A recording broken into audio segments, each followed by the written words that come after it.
teacher Preeti Prajapati. Good morning all of you. My name is Vinashri.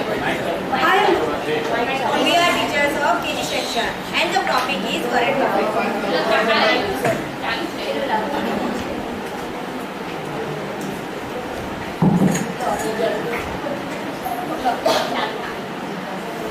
आज मैं उस महान हस्ती के जीवन के बारे में प्रकाश डालने जा रही हूँ, जो कि न केवल अपने राष्ट्र बल्कि पूरी दुनिया के सामने ये मिसाल रखा है कि हमको कुछ कार्य करने के लिए, कुछ कर गुजरने के लिए उम्र कभी बाधित होता है।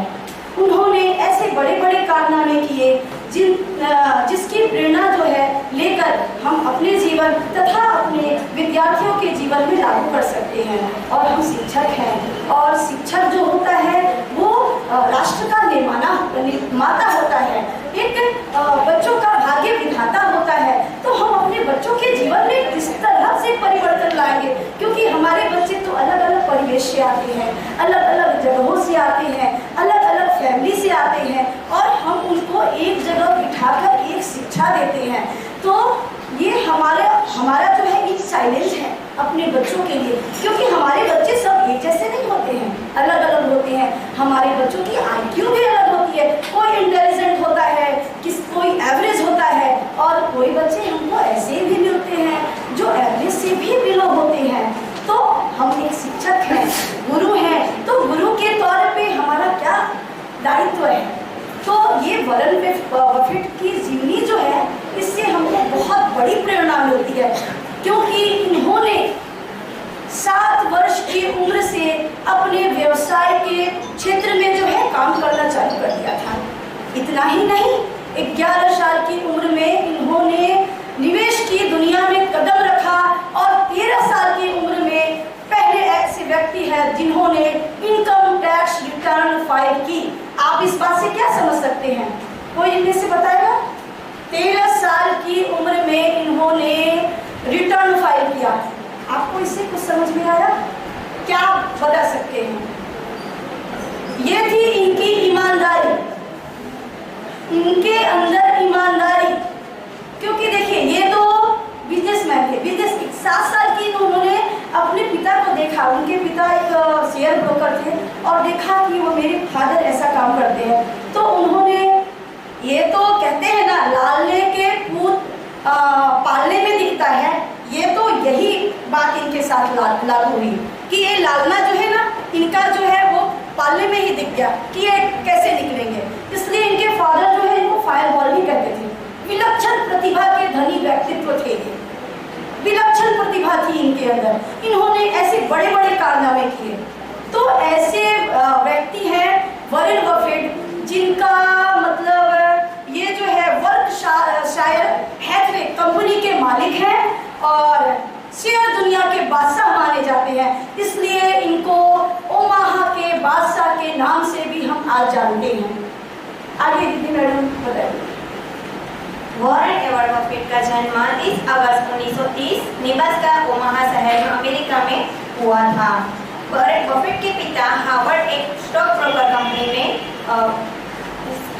सेल्समैन का काम करते थे। अमेरिका में 1929 में बहुत बड़ी क्राइसिस आई थी, जिसके कारण हार्वर्ड की जॉब चली गई थी। ये सब चीज देखकर बफेट को बहुत दुख होता था। उन्होंने सोचा, मन ही मन सोचा कि मुझे अपने परिवार को सहयोग देना चाहिए। फिर उन्होंने सोचा कि मुझे भी काम करना चाहिए, सहयोग करना चाहिए अपने परिवार को। फिर वो 7 साल की उम्र में ही उन्होंने ओमाहा पब्लिक लाइब्रेरी से एक उधार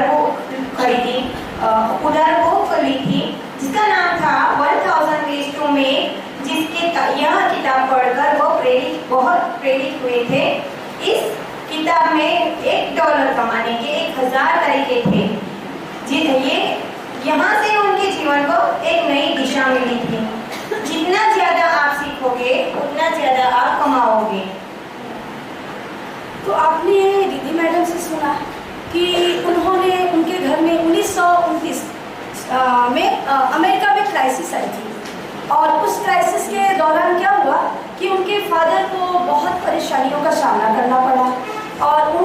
परेशानियों के तहत कभी कभी ऐसा भी होता था कि उनकी माता खाना बनाती थी और उनके पिता को खिलाती थी, क्योंकि उनको बाहर काम करना होता था और बच्चों को भी, और वो भूखे सो जाती थी। तो ये चीज़ उनके बाल्य मन को बहुत चोट पहुंचाया और उन्होंने ये निर्णय लिया कि नहीं, हमें अपने परिवार के लिए योगदान करना है। फिर उन्होंने क्या किया, वो अपने दादा की दुकान पे कभी कभी जाके, उनके दादा का किराना का दुकान था और वहाँ बैठते थे। तो एक दिन वो ऐसे बैठे और देख रहे हैं कि लोग जो है ऐसे घूम रहे हैं और ड्रिंक्स पी के जा रहे हैं। तो फिर उनके मन में एक विचार आया, कि अरे ये लोग जा रहे हैं, आ रहे हैं, जा रहे हैं और ड्रिंक्स पी रहे हैं। तो उन्होंने सोचा कि हमको सबसे पहले ये सर्वे करना पड़ेगा कि इस मार्केट में सबसे ज़्यादा किस ड्रिंक की डिमांड है। फिर वो लोग आ रहे थे, ड्रिंक्स पी करके जा रहे थे, तो वो ड्रिंक्स पी के बॉटल रख रहे थे और ढक्कन, तो उन्होंने ढक्कन कलेक्ट करना चालू किया और ढक्कन कलेक्ट किया और उन्होंने पाया कि कोको कोला जो है इस मार्केट में बिकने वाला सबसे ज़्यादा कोल्ड ड्रिंक्स है। फिर उन्होंने इस पे काम करना चालू किया। वो तो बच्चे थे तो क्या करते इस पे, वो कोको कोला दुकान से उठाते थे और डोर टू डोर वो पहुंचाते थे और इसके तहत अखबार, मैगजीन, च्युइंगम, ये सारी की सारी चीज़ें जो है वो डोर टू डोर पहुंचाते थे। और इनकी सैलरी, मतलब इनका आय उतना होता था जितना कि एक शिक्षक की सैलरी होती थी मंथली। आप सोच सकते हैं कि इनको अपने काम के प्रति ये कितने दृढ़ संकल्प थे, क्योंकि वो घर में बैठते थे ना, तो अपनी बहनों, उनकी 2 बहन भी थी, तो बहनों से बोलते थे, देखना एक दिन मैं दुनिया का सबसे अमीर आदमी बनूंगा, वो बोलते थे। और उन्होंने ये कर दिखाया। ये वो नहीं बोलते थे, बल्कि उनका आत्मविश्वास, अपने कर्म के प्रति दृढ़ संकल्प बोलता था। और उन्होंने कहा कि देखना मैं एक दिन दुनिया का सबसे बड़ा और अमीर आदमी बनूंगा। और उन्होंने अपनी कथनी को सत्य कर दिखाया। 2008 के अनुसार वॉरेन बफेट दुनिया के सबसे अमीर आदमियों में से पहले पायदान पे थे, जिनका वर्थ $60 बिलियन था। आगे बफेट जब छोटे थे तो बाकी बच्चे इस खेल कूद का आनंद ले रहे थे, तब जो बफेट जो है नंबरों से खेलना और बुक्स पढ़ना, ये सब इन सब में उनको आनंद मिलता था। बफेट जब छोटी सी उम्र में ही उनको छोटे छोटे बिजनेसेस करना बहुत अच्छा लगता था, माने कि वो उनके लिए ही बने हो। लहरों के चले जाने के बाद ही पता चलता है कि कौन नंगे तैर रहे हैं। आपको इससे क्या शिक्षा मिलती है, क्योंकि हम टीचर हैं ना, हमको तो क्या कहते हैं, उदाहरण देने के लिए उदाहरण बनना पड़ता है।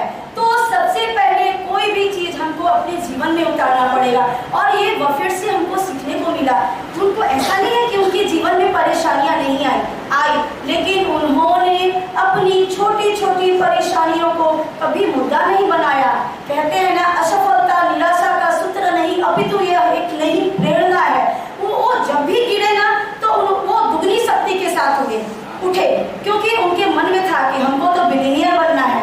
और वो छोटा छोटा काम करते थे। छोटी बच्चे जब खेला करते थे तो ऐसा होता है ना, हमारे बच्चे क्या है, हमको खेलना है, मुझे खेलना है, लेकिन नहीं, वो अपना ध्यान खेलने में नहीं डालते थे, क्योंकि उनका खेल जो है वो बिजनेस था। उनको व्यवसाय के क्षेत्र में जाना था।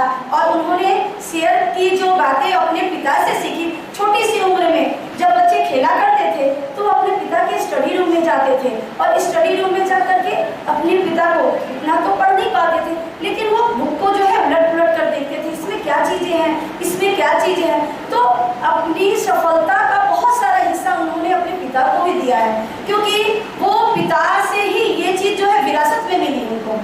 उन्होंने आगे बढ़ाया, लेकिन ये चीज़ें उनको शेयर मार्केट की जो शेयर के बादशाह हैं वो उनको विरासत में मिली। और इससे हमको एज ए टीचर क्या सीखने को मिलता है कि हर बच्चा दुनिया में पैदा लेने वाला कोई भी प्रतिभाहीन नहीं होता है।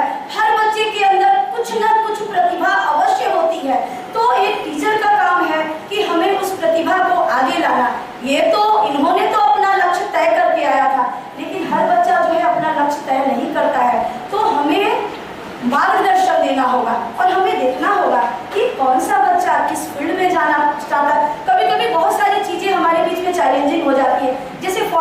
एग्जांपल मैं अपना बता रही हूँ। मेरे क्लास में एक बच्चा है, वो नॉर्मल भी नहीं है, एवरेज, उसकी इंटेलिजेंट जो है, आईक्यू जो है वो एवरेज से भी बिलो है। तो मैं उसको हर दिन कॉल करती हूँ और उनके फादर जो है बराबर कांटेक्ट में है। सर की तरफ से एक टीम मेडिकल चेकअप के लिए ले गया था।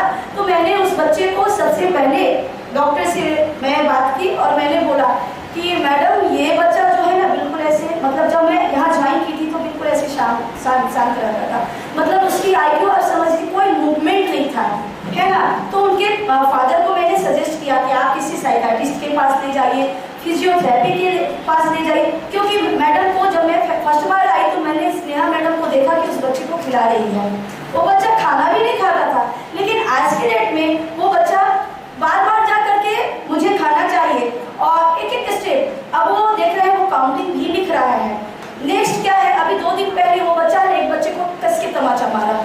तो ये बहुत बड़ा जो है, हमने उसके फादर को तुरंत मतलब इन्फॉर्म किया कि देखिए आपका बच्चा स्टेप बाय स्टेप जो है आगे बढ़ रहा है। वो बच्चा नॉर्मल नहीं था, एवरेज से भी बिलो, मतलब बिल्कुल आप समझ लीजिए कि वो बच्चा को एक चैलेंज था। तो एक टीचर तो हीरो बच्चे को सभी हीरो बनाते हैं, जीरो को हीरो बनाए, वो हमारे टीचर के लिए सबसे बड़ा काम है। परफेक्ट जब 11 साल के थे तब उन्होंने शेयर मार्केट में कदम रखा। उन्होंने शेयर खरीदे थे और फिर उनके पास बहुत सारा पैसा जमा हो गया था। फिर उन्होंने उन्हीं पैसों से 40 एकड़ जमीन खरीदी थी। फिर उनका मानना था कि सिर्फ एक कमाई के ऊपर निर्भर मत रहो, अपनी दूसरी कमाई के स्रोत को आगे बनाने के लिए निवेश करें। ईमानदारी बहुत महंगा उपहार है, इसकी छोटे लोगों से उम्मीद मत करें। कॉलेज में जब थे बफेट, जब कॉलेज में आए थे तब उनके पास $9800 जितनी सेविंग्स हो गई थी। फिर उनके पिता बफेट को फायर पर बुलाते थे। फिर उनके पिता को लगता था, उनके पिता यही सोचते थे कि मुझे अपने बफेट को आगे पढ़ाना चाहिए। तो फिर उन बफेट को हार्वर्ड यूनिवर्सिटी में एडमिशन के लिए गए थे जब, तो वहाँ पे उनको रिजेक्ट कर दिया गया था। फिर उन्होंने कोलंबिया यूनिवर्सिटी में एडमिशन लिया और वहाँ पे प्रोफेसर थे बेंजामिन ग्रैम और डेविड डोर। उनकी एक बुक थी जिसका नाम था सिक्योरिटी एनालिसिस। ये बफेट ने पहले ही पढ़ लिया था। हाँ, तो आपने सुना ना कि बफेट को किताबों से बहुत ज़्यादा लगाव था और किताब जो है वो अक्सर पढ़ते थे, अक्सर पढ़ करके उसका निचोड़ निकालते थे। एक बार की बात है, वो अपने दोस्तों के बीच में थे और दोस्तों के बीच में उन्होंने एक कमिटमेंट की। कमिटमेंट क्या की कि यदि मैं 35 साल की उम्र से पहले यदि मैं बिलियनियर नहीं बना तो मैं शहर के सबसे ऊंचे बिल्डिंग से छलांग लगा करके जान ले लूंगा। तो ये उनका कमिटमेंट नहीं था, ये उनका लक्ष्य के प्रति दृढ़ संकल्प था, ये उनका आत्मविश्वास था जो उन्होंने लोगों के बीच में, अपने दोस्तों के बीच में छोड़ा। और उनके पिता बाद में, पहले तो प्रॉब्लम था लेकिन उनका प्रॉब्लम बाद में ठीक हो गया। तो उनके पिता चाहते थे कि बफेट जो है अपना मतलब सारा ध्यान जो है पढ़ाई के ऊपर केंद्रित करे। लेकिन बफेट ने क्या कमिटमेंट किया ये तो उनके पिता को नहीं मालूम था। और उनके पिता चाहते थे, हर माता पिता चाहता है, जैसे हम लोग भी चाहते हैं कि हमारे बच्चे पढ़े। और जनरली पेरेंट्स लोग का क्या है, मेरा बच्चा साइंस ही लेना चाहिए, आर्ट्स में नहीं, मेरा बच्चा डॉक्टर इंजीनियर ही होना चाहिए। क्या है, हम थोपते हैं, अपने बच्चों के ऊपर थोपते हैं। हमारे बच्चे क्या चाहते हैं ये कोई भी पेरेंट नहीं देखता है। एज ए पेरेंट हम यहाँ पे टीचर हैं तो टीचर तो बहुत सारी चीजें बोलती है, लेकिन हम अपने प्रैक्टिकल लाइफ में कितना उतारते हैं ये इम्पोर्टेंट है। हम अपने आप में, क्योंकि पहले हम ढालेंगे तब हम दूसरों को सिखाएंगे। एक विचार है उनका वॉरेन बफेट का कि यदि कोई एक पेड़ की छांव में बैठा है तो इसका मतलब है कि यह पेड़ बहुत समय पहले किसी ने लगाया होगा, यानी कि ये हम लोगों के लिए है। वॉरेन बफेट का है, ये हम लोग के लिए है। हमको आज ही बीज डालना होगा और ये बीज 10 साल के बाद जा करके पेड़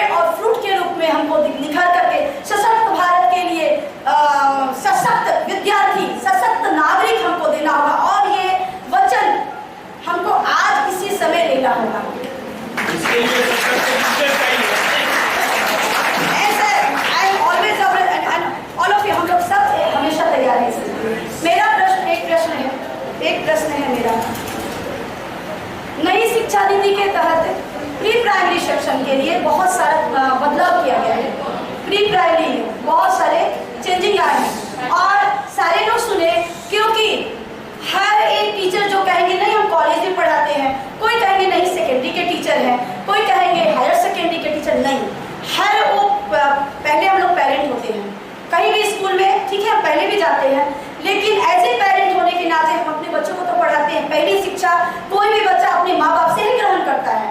तो बहुत सारी मतलब बदलाव की गई है नई शिक्षा की नीति के तहत। इसको जो है बाल वाटिका के नाम से जाना जाएगा। अभी जो नई शिक्षा नीति के तहत जो आया है, मतलब जो गवर्नमेंट ने ऐसा प्रावधान किया है, और इसको आंगनबाड़ी और सरकारी स्कूलों के साथ भी प्री प्राइमरी सेक्शन जोड़ा जाएगा। इसमें जो है मेन जो है मुद्दा क्या है कि ऐसा माना गया है कि 85% मस्तिष्क का विकास जो है 6 साल तक हो जाता है। 80 साल तक, मतलब 3 या 4 साल तक जो है बच्चों का 80% मानसिक विकास हो जाता है।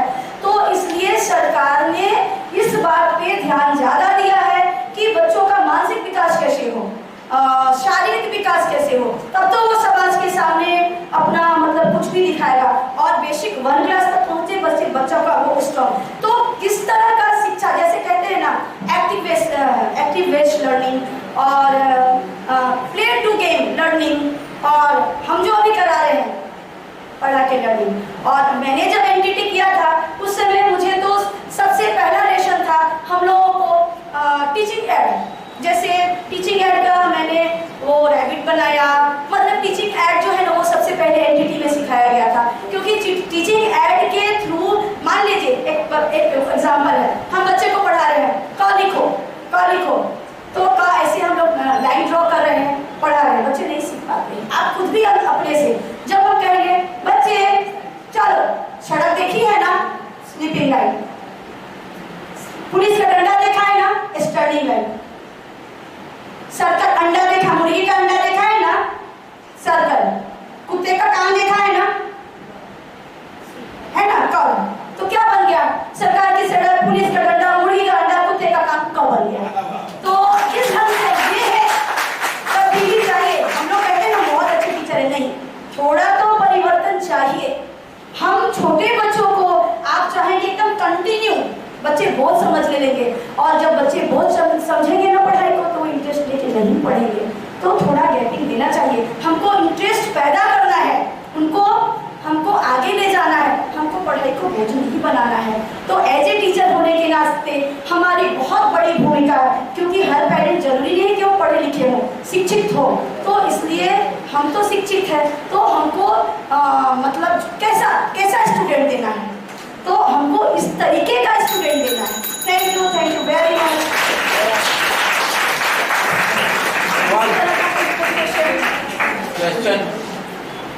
आपने बताया ना कि बच्चे प्री प्राइमरी रहते हैं, ठीक है, सभी उसी के टाइम करना चाहिए ना। तो व्हाट इज योर एक्सपेक्टेशन के